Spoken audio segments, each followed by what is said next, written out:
Movie की शुरुआत में हमको एक बड़ा सा जंगल दिखाया जाता है जिसके भीतर बहुत से जानवर होते हैं। तभी हम एक लेपर्ड को देखते हैं जिस पर दो शिकारी घात लगाए हुए बैठे होते हैं। इनमें एक शिकारी का नाम पॉल होता है, दूसरे शिकारी का नाम सैम होता है। पॉल इस पर निशाना लगाने के लिए जल्दबाजी करता है और जिसकी वजह से शिकार वहां से भाग जाता है।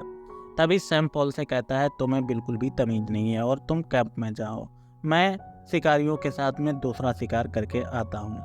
यहाँ पर हम कुछ जंगलियों को देखते हैं जो कि इन शिकारियों की हेल्प कर रहे थे।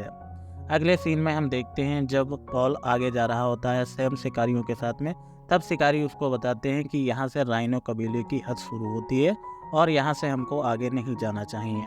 लेकिन सैम के सिर पर शिकार का भूत सवार था और वह उनकी बात को अनदेखा करके जंगल के भीतर जाने की जिद करता है। हालांकि शिकारी उसको मना करता है लेकिन उसकी बात को वह अनसुना करके आगे बढ़ जाता है।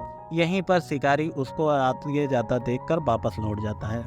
जब सैम जंगल के भीतर घुस रहा होता है तभी वहां उसको चारों ओर से कई आदिवासी घेर लेते हैं।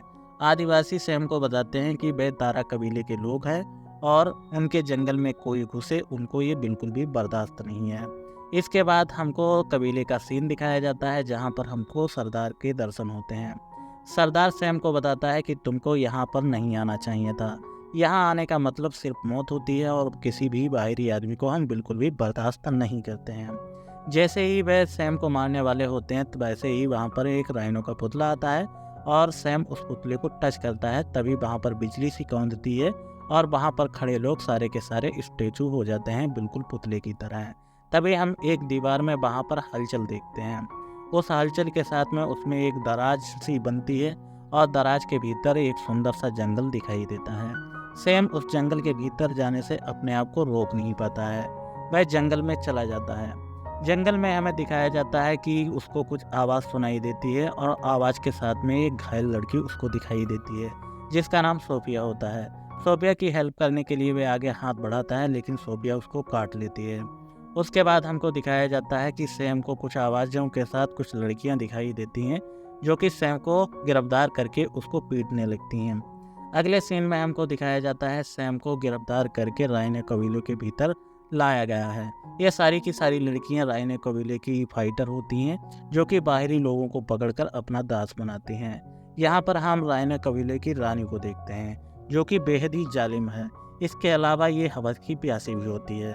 बस सैम को कहती है कि तुमको यहाँ पर नहीं आना चाहिए था, अगर तुम यहाँ पर आए हो तो इसके बाद तुमको बुरी सज़ा मिलेगी। इसके बाद सैम को गुलामों की जेल में बंद कर दिया जाता है जहाँ पर उसको वही लड़की मिलती है जो उसको जंगल में घुसते ही मिली थी। वह लड़की बताती है यहाँ पर रानी बहुत जालिम है और उसने सुनहरे वाली लड़कियों को बंदी बना रखा है जबकि काले बाल वाली लड़कियाँ राइनो कबीलों की फाइटर होती हैं। अगर हमको यहाँ से निकलना है तो हमको रानी को मारना पड़ेगा। अगले सीन में हमको दिखाया जाता है रानी सैम को पकड़वाकर अपने सामने लाती है जहाँ पर हम सुनहरे वाली लड़कियों को अलग देखते हैं और काले वाली लड़कियों को हम अलग देखते हैं। यहाँ पर हम रानी को तख्त पर बैठा हुआ देखते हैं जहाँ पर हमको दिखाया जाता है कि रानी के सामने सुनहरे वाली लड़कियाँ खूब नाच गाना कर रही होती हैं क्योंकि वे गुलाम हैं और सैम को रानी के पास के एक सिंहासन पर बिठाया जाता है क्योंकि कहीं ना कहीं रानी उसको पसंद करने लगी है। फिर उसके बाद एक लड़की वहाँ पर गिर जाती है जो कि बहुत भूखी होती है। वह रानी से खाने के लिए कुछ खाना मांगती है तो इस पर रानी उसको टेबल को पलटने को कहती है। टेबल को पलटते ही वहाँ पर सुनहरे वाली लड़कियाँ खाने पर टूट पड़ती हैं। हालांकि जो लड़की गिरी होती है उसको ये बिल्कुल पसंद नहीं आता है और वह वहीं से एक फल उठाकर रानी की ओर फेंकती है। रानी को चोट लगने की वजह से वहाँ पर भगदड़ मच जाती है और उस लड़की को गिरफ्तार कर लिया जाता है। फिर रानी उस लड़की के पास में आती है और पहले तो उसको बुरी तरीके से पीटती है, उसके बाद उसका गला काट देती है। यहाँ पर हमको ये दिखाया जाता है कि रानी बहुत जालिम है। इसके बाद हम देखते हैं कि रानी को बिल्कुल सजाया जाता है और सैम को रानी के पास में भेजा जाता है। रानी सैम के साथ हम बिस्तर होना चाहती है और गपागप करना चाहती है। रानी सैम को सड्यूस कर रही होती है लेकिन सैम रानी को मना कर देता है, जिसके बाद रानी बड़ी चिड़चिड़ी होकर कहती है कि तुम मेरी बात मानो नहीं तो तुम्हारी स्थिति बहुत बुरी होने वाली है। इसके बाद हम देखते हैं सैम को गुलामों की जेल में भेज दिया जाता है जहाँ पर उसको फिर से वहाँ पर एक लड़की उसके मिलती है। यहाँ पर बहुत सारे गुलाम होते हैं जो कि बाहरी आदमी होते हैं। इन बाहरी आदमियों से रानी जीवन भर काम करवाती है। कुछ बूढ़े होते हैं, कुछ ऐसे होते हैं जो माड़सन स्थिति में होता है, खाने को जिनको कम मिलता है। अगले सीन में हमको दिखाया जाता है राइनो कबीलों का स्टेचू, जिसको ये लड़कियां अपना देवता मानती हैं और हर रात को एक लड़की राइनो कबीले के इस देवता को चाहिए होती है, जिसको भेंट स्वरूप राइनो कबीले के देवता खुद ही पसंद करते हैं। यहाँ पर राइनो कबीले की रानी आती है और वह कबीले के देवता को प्रणाम करती है।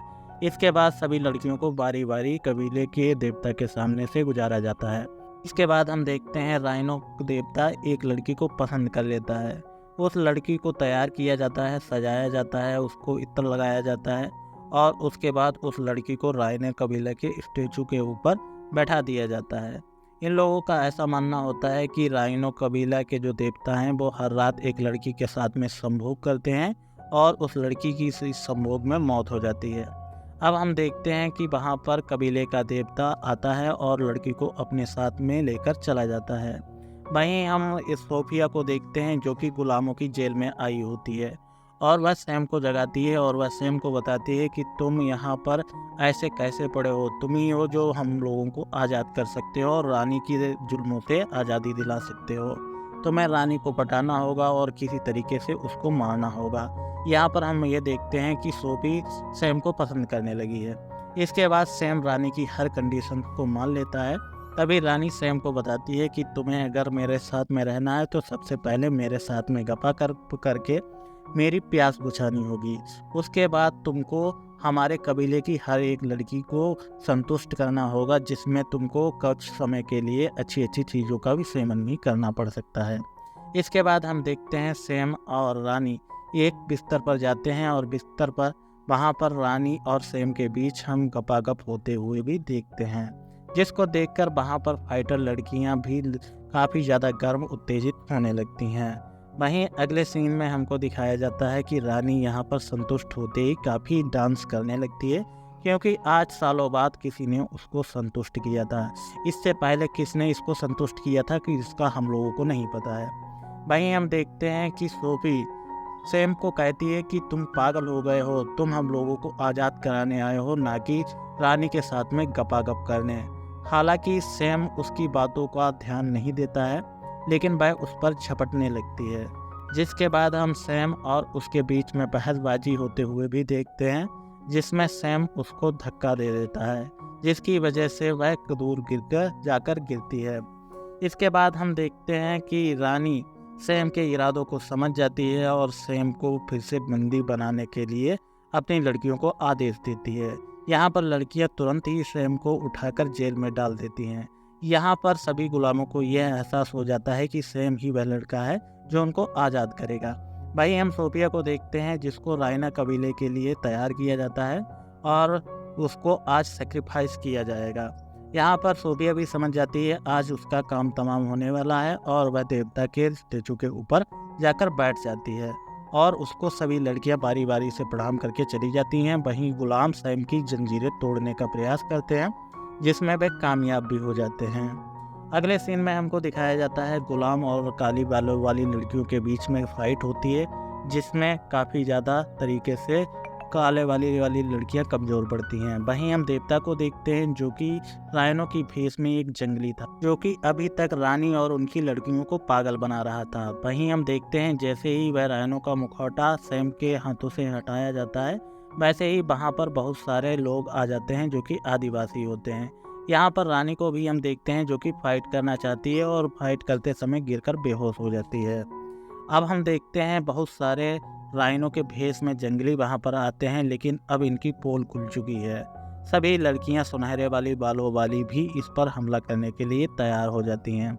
अब दोनों पक्षों में खूब जमाकर फाइट होती है। यहाँ पर जंगली गुलामों पर और लड़कियों पर भारी पड़ रहे थे, क्योंकि उनको नेचुरली वाई एडवांटेज था। वहीं हम यहाँ पर देखते हैं रानी को भी होश आ जाता है और रानी भी इस युद्ध में शामिल होने के लिए उठती है।